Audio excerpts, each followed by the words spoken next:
Hi guys, നമുക്ക് വളരെ ഈസിയായി ചിക്കൻ കറി വെക്കുന്നത് എങ്ങനെയാണെന്ന് നോക്കിയാലോ.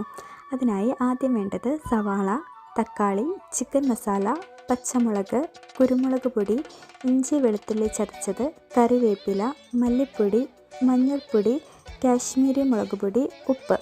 പിന്നെ നമ്മുടെ മെയിൻ ഐറ്റം ചിക്കൻ. ഞാനിവിടെ എടുത്തിരിക്കുന്നത് 1.5 കിലോ ചിക്കനാണ്. ആദ്യം നമുക്ക് ചിക്കൻ കഴുകി വൃത്തിയാക്കിയതിന് ശേഷം പൊടികളെല്ലാം ചേർത്ത് തിരുമ്മി ഒരു 15 മിനിറ്റ് വെക്കാം. അതിനുശേഷം ഒരു ചട്ടിയിൽ വെളിച്ചെണ്ണ ചൂടാക്കി ചിക്കൻ വറുത്തെടുക്കാം. ഇതേ സമയം മറ്റൊരു ചട്ടിയിൽ നമുക്ക് സവാള വഴറ്റാം.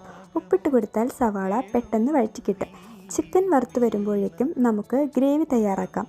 വഴറ്റിയ സവാളയിലേക്ക് തക്കാളി, ഇഞ്ചി വെളുത്തുള്ളി പേസ്റ്റ്, പച്ചമുളക്, പിന്നെ നമ്മുടെ എല്ലാ പൊടികളും ചേർത്ത് ഇളക്കി കൊടുക്കുക. ചിക്കൻ വറുത്തതിന് ശേഷം അതിലേക്ക് ഈ ഗ്രേവി മുഴുവനായും ചേർത്ത് കൊടുത്ത് ഒരു 10 മിനിറ്റ് വേവിക്കുക. നമ്മുടെ ചിക്കൻ കറി റെഡിയായി.